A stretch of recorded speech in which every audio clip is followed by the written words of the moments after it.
Esta es una de las 5 zonas más grandes del país, incluyendo la Orinoquía, el Pacífico, el Caribe y la zona andina. Políticamente hablando, es muy difícil determinar de dónde a dónde va la selva amazónica o la región amazónica en Colombia, debido a que los animales ni las plantas conocen políticamente de dónde a dónde van estas dimensiones. Es muy difícil de determinar en un espacio ecológico y biogeográfico dónde se van a encontrar estos animales y este tipo de especies. Exacto, allí también podemos encontrar los de la cuenca hidrográfica y los del bioma de selva húmeda tropical de tierras bajas. Además de esto, el Amazonas tiene diferentes biomas dentro de su espacio. Allí podemos encontrar las montañas andinas, las selvas húmedas, selvas inundables y la sabana amazónica. Su temperatura oscila entre 25,3 grados y 30,2 grados centígrados. Y la selva amazónica cuenta con una humedad relativa del 100%. Estas son las condiciones principales por las que hay tantas biodiversidad en la selva amazónica colombiana, porque hay temperaturas adecuadas, hay una humedad adecuada para que las plantas crezcan, los animales se alimenten de esas plantas y así empiece la cadena trófica de los animales. Entonces, debido a que la selva amazónica colombiana tiene estas dos características, tanto de temperatura como humedad, en ese espacio hay una vegetación exuberante de plantas que pueden existir entre los 60.000 especies y algunas de esas especies pueden alcanzar entre los 100 metros de altura. Este bosque está constituido por diferentes tipos de árboles, lo que genera que haya mucha diversidad en madera, en plantas, en diferentes tipos de estructuras. Debido a que hay demasiada biodiversidad en la región amazónica respecto a la flora, la fauna es asombrosamente variada, constituida por el 80% de la diversidad de clases existentes en el mundo. Se han identificado un total de 643 especies, dentro de las cuales cada una de ellas tiene diferente variedad de familias. 326 de ellas son aves, 185 peces, 67 mamíferos, 37 anfibios y 28 reptiles, que hace que compongan toda la biodiversidad de la fauna en la región amazónica. Entonces, actualmente, como la selva amazónica es tan biodiversa, tanto en fauna como en flora, hay muchas amenazas y muchos factores que están afectando este terreno.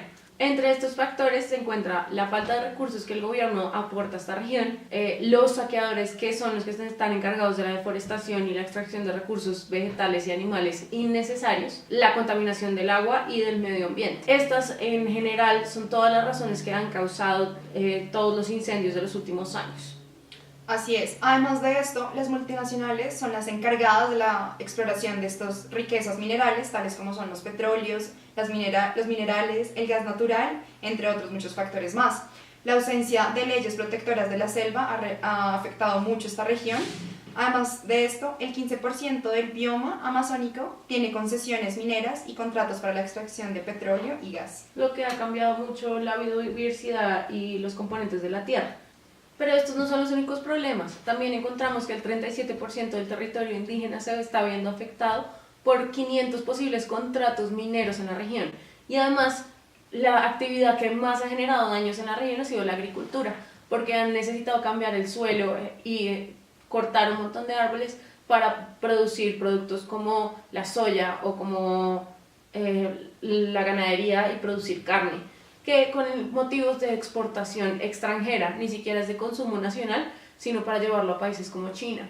Todas las causas que anteriormente se mencionaron son factores que conllevan a la posible extinción de algunas especies de la región, las cuales son variadas. La desaparición de un recurso de la cual la especie dependa de él, la destrucción del hábitat, la depredación directa y también el cambio climático son motivos infalibles de la posible extinción de ellas.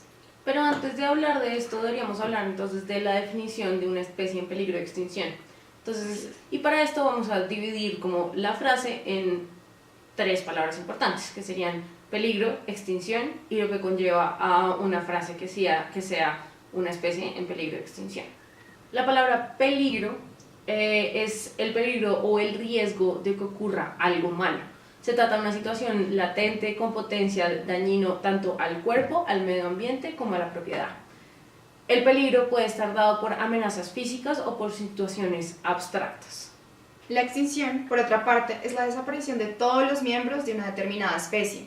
Esto quiere decir que una especie se extingue cuando muere su último individuo, y como ya no es posible su reproducción y da lugar a que esta generación desaparezca. Entonces, cuando juntamos las dos palabras peligro y extensión y tenemos la palabra peligro y extensión, hablamos de el posible riesgo o probabilidad de que una especie, tanto animal o vegetal, desaparezca. A mayor peligro, hay mayor probabilidad de que este animal se extinga. Animal o especie vegetal, cabe aclarar. Existe una especie en peligro de extinción, por lo tanto, se puede estar comprometida, lo que pone como el alerta roja a la región. Debido a que ya se habló de lo que es una especie en vía de extinción y lo que en sí conlleva toda la región amazónica, queremos hablar de qué es lo que ocurriría con la población del país si alguna de estas especies dentro de este ecosistema desapareciera. En primer lugar, encontramos la obtención de medicinas y alimentos. Todos sabemos que la mayor parte de nuestros alimentos proceden de plantas que fueron domesticadas por el hombre en los comienzos de la agricultura. Con el paso del tiempo y el trabajo de selección, las variedades que usamos ahora son muy distintas a las originales. Estas plantas aguantan mejor clima más extremado, son más resistentes a determinadas plagas, pero debido a que son más resistentes y se han adaptado al suelo, también tienen sus efectos negativos. Y es que se vuelven más débiles a los problemas. Algunas han sufrido tantas modificaciones que ya no pueden reproducirse por su cuenta, necesitan de la ayuda del hombre para poder crecer en un ámbito natural. Y esto nos ha llevado a diferentes consecuencias que si en un futuro se llegan a extinguir algunas especies vegetales, podemos llegar a tener estos problemas, lo cuales son menor capacidad de obtener materia prima, menor variedad de alimentos. Estos dos están muy relacionados, porque si ya no tenemos capacidad para plantar y para producir alimentos, tenemos menor variedad de alimentos, lo que nos reduce nuestra canasta familiar. El tercer punto es la menor rotación de productos en temporada. Ya no vamos a tener tantos productos todo el año como normalmente los tenemos en los supermercados. Hoy en día vamos a un Surtifruit o un Carulla y encontramos todos los productos todo el año. Todo lo que puede pasar a futuro, si empiezan a extinguirse determinadas especies, ya no vamos a tener estos productos todo el año y va a ser poco beneficioso para nosotros. En cuarto lugar se encuentra la posibilidad de plantar en la tierra. ¿Qué pasa si empiezan a extinguir especies vegetales? El suelo ya no va a tener los mismos minerales que tenía antes, porque el suelo también produce un ciclo y un sistema en el que las plantas dan y reciben.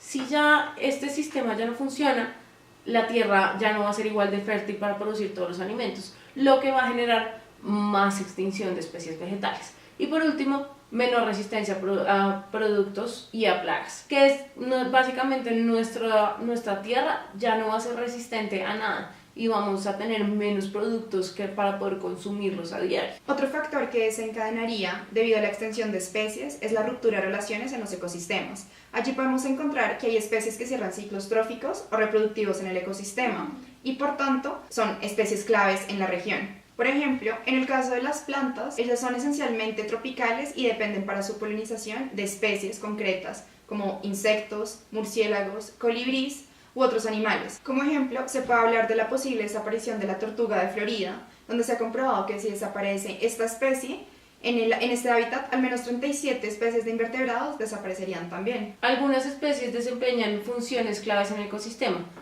y cierran determinados ciclos, como lo son las bacterias de nitrógeno, o algunas otras especies que convierten contaminantes que el hombre ha emitido en sustancias que entran en el ciclo natural de los elementos, como lo pueden ser las bacterias que digieren hidrocarburos. En conclusión, todo lo que hemos venido mencionando anteriormente serían factores que afectarían a la población colombiana si alguna de estas especies del ecosistema faltara, pero además encontraríamos otros factores como la aceleración del efecto invernadero, como también la pérdida completa de otras especies cercanas a las que se encuentran en vía de extinción. Pero también encontraríamos la creación de nuevas especies. ¿Qué es lo que puede ocurrir? Que las especies que están en vía de extinción pueden buscar reproducirse con otras especies, lo que crearía una especie nueva, pero haría que desaparecerían dos más. Lo que no es un efecto totalmente positivo, pero tampoco es negativo para el medio ambiente en el que nos encontramos. Al final de cuentas, cuando hablamos de especies en vía de extinción en el Amazonas colombiano, muchas cosas podrían llegar a pasar si las especies que están en vía de extinción hoy en día desaparecen. Y eso nos puede cambiar completamente el modo de vivir para los colombianos, teniendo en cuenta el stock del mercado, teniendo en cuenta los productos que podemos encontrar en nuestros supermercados más cercanos y teniendo en cuenta la forma en la que comemos diariamente, que es básicamente tener todos los productos todo el año. Muchas gracias.